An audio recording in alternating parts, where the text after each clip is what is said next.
Wesh les gars, bien? Aujourd'hui on se retrouve pour le deuxième épisode de la série sur les événements les plus légendaires de l'histoire de Planet Rap. Le dernier épisode a reçu un très bon accueil, donc je vous remercie énormément pour tout soutien. Pour cet épisode j'ai été aidé du média Reverse qui m'ont beaucoup appuyé sur certains sujets et je les remercie beaucoup. Donc n'hésitez pas à aller check et follow leur Twitter et Instagram. Ah et puis si tu kiffes un peu ce que je fais, tu connais déjà un peu la chaîne, n'hésite pas à t'abonner, on est que 11% à le faire, ça mange pas de pain et ça m'aiderait énormément. Vous êtes chaud? On y va. Pour commencer, on va parler de la fois où Fianso avait piqué Fababi en face de lui au Planet Rap de la Bouscatape. À l'époque de la sortie de la première Bouscatape, Bouscapé avait organisé un Planet Rap pour l'occasion. Pour ceux qui ne connaissent pas vraiment les Bouscatapes, c'était des compilations de son rap organisées par Bouscapé. Le but était de mettre en avant des artistes avec un potentiel qui n'ont quasi pas sorti de projet. Dans la première tape, on pouvait retrouver entre autres Sadek, Esprit Noir, Fababi, Gizmo, Sofiane et j'en passe. Le premier sort du Planet Rap de la Bouscatape, à savoir le 27 décembre 2011, l'équipe de Bouscapé avait mis uniquement Fababi, Esprit Noir et Style Fresh pour représenter le projet. Mais Fianso fait le forcing auprès de l'équipe de Bouscapé pour participer à l'émission, ce qu'il réussira. Ils sont désormais 4 participants. Seulement, il va débiter et descendre Fababi en le traitant de poucave, les yeux dans les yeux. Je t'explique le théorème, gros, je crois pas qu'on a les mêmes, gros. On bif, on le kiffe, on l'aime trop, Houston, je crois que t'as un blême, gros. T'as beau venir d'un zoo, mais les dossiers de poucave restent. Mon 9-3 impérial connu de Londres à Bucarest. I need money du sum, du ring, des mineurs en grosse berline. Trappe les métros précieux, étudie dans les livres sterling. L'espoir, c'est près des... Sofiane n'est pas le seul à véhiculer cette rumeur car un peu plus tard sur son Porsche Panamera du 40 000 Gang et Booba, Benache lâche cette phrase. Cassez-vous de la bande de poucave, sultan, Fabi.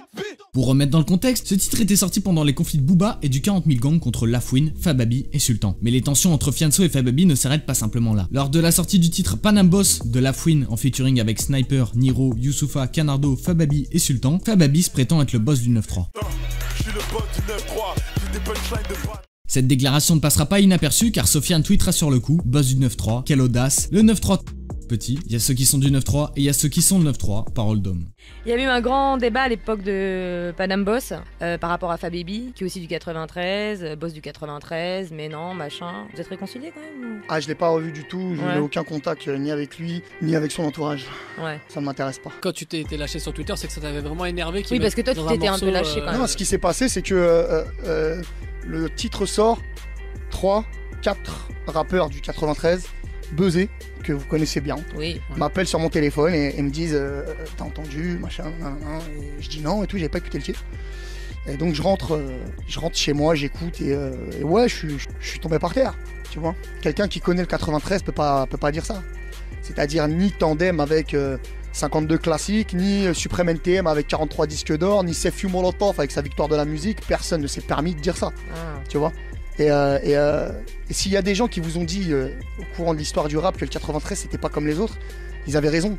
Je sais pas, il y a une mentalité, il y a un truc chez nous qui fait que... mais déjà, que Fababi dise que c'est le boss du 93, c'est une blague, c'est une farce, c'est Gad Elmaleh, c'est pas possible, faut rigoler à quel moment, c'est virgule, 3 petits points, passe à la suite frérot, tu vois. On peut se souvenir également de la sortie du projet 93 Empire de Fianso, avec notamment Fababi qui n'en faisait pas partie. Sofiane et Sadek s'est exprimé à ce sujet au micro de Rap Punchline. Ouais, pourquoi t'as pas invité un tel? Parce qu'il y a des comportements, gros, où je t'explique. La maison 93, elle est ouverte, mais gros, pour nous, il y a une éthique aussi. Il y a un minimum. Elle est il y a pas des gens, ouverte à tout le monde non plus. Il y a quelques personnes qu'on n'a pas appelées, effectivement. Ça, c'est sûr. Ah, il y a des gens qu'on n'a pas appelés. Tu veux que je te dise, moi qui? FAB, gros. Ouais, mais c'est délicat. Tu sais, moi, à l'époque, je traînais avec FAB, mais parce que, gros, nul FAB, gros. C'est pas notre esprit 93, qu'est-ce que tu veux que je te dise? C'est la réalité. Et puis de plus, il y a aussi... Pour des raisons humaines. C'est pour plein de raisons. Et en plus, je vais te dire un autre truc aussi. Moi, c'est pas l'album de Sofiane. Je me mets au service de ce drapeau. Je me mets au service du maillot. Donc à un moment, il y a des noms. On passe ensuite à la fameuse semaine du Planet Rap de PNL. Pour la sortie de l'album Le Monde Chico, le duo ne s'était pas présenté en laissant simplement un singe venir à leur place. On avait pu voir des amis du groupe comme Casper ou encore DTF et Dirty D. PNL y avait même sorti des exclus comme le titre Petit Pélican ou encore Fuck mes rêves qui avait été sorti en exclusivité sur Planet Rap.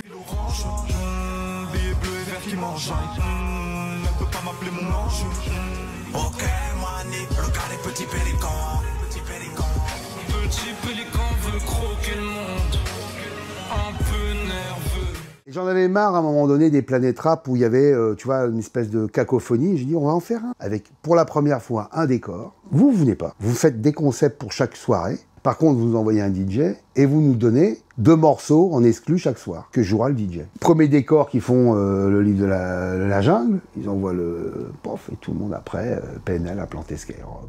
Ce moment avait marqué absolument tout le monde sur Twitter et ça avait fait un bruit pas possible. Mais ce qu'il faut savoir pour l'anecdote, c'est que PNL n'est pas le premier groupe indépendant à avoir fait un Planet Rap sans s'y rendre. Il y a bien longtemps de ça, Lunatic, le groupe de Booba et Ali, ont fait un Planet Rap sans y être. À l'époque, des tensions existent entre le groupe et Skyrock. Lunatic se voit même qualifié de rap de village par Laurent Bounot, le directeur des programmes de Skyrock. Cependant, Warner, les distributeurs de l'album, tentent le coup pour obtenir un Planet Rap chez Skyrock. Et c'est là qu'apparaît une proposition un peu étrange et drôle au premier abord. Après, tu vois, les premiers rapports, les premiers contacts, on voit que ça passe pas vraiment parce que tu vois, ils aiment pas trop l'attitude, tout ça, etc. Okay. Et puis nous aussi, on se dit, bon, tu vois ce que je veux dire, on n'est pas à l'aise aussi par rapport au truc parce qu'on se sent pas être mis à l'aise, tu vois. Laurent Bounot, ce qu'il propose, c'est de faire un Planet Rap Lunatic sans Lunatic. Donc, tu vois, donc là, c'est compliqué, on se dit, mais ça, c'est pas des Américains. Ça, c'est nouveau. Mais tu vois, en plus, surtout, c'est des Français. Bah tu vois ce que je veux dire. Sur les Américains, c'est normal, le mec va pas venir. Voilà. Donc au final, tu vois, le groupe vient le dernier jour, ou un truc comme ça, dernier jour ou des derniers jours. PNL n'a rien inventé sur le Planet Rap sans être là. Ça existait déjà à l'époque des Lunatics. On va désormais parler du Planet Rap de Gizmo pour l'album GPG et du titre Attendez-moi. Si ce Planet Rap est si connu, c'est parce qu'il est particulièrement marquant et touchant. J'ai vu nos vies s'effriter, venir s'écraser dans le sanda. Je voulais me changer les idées, mais ils tué un de mes semblables. Et mes erreurs, c'est pas ta faute. Je t'en supplie de tout là-haut, sèche tes larmes. Rappelle-toi mon sourire et tous nos fous rires avant que viennent les drames. Mais qu'est-ce qui nous arrive? J'ai l'impression qu'on pète les plombs. Et moi, je suis trop naïf. Je crois que je vais tout régler avec des sons. Ce titre est un remix de l'instru du titre de 50 Cent, I'm the Man.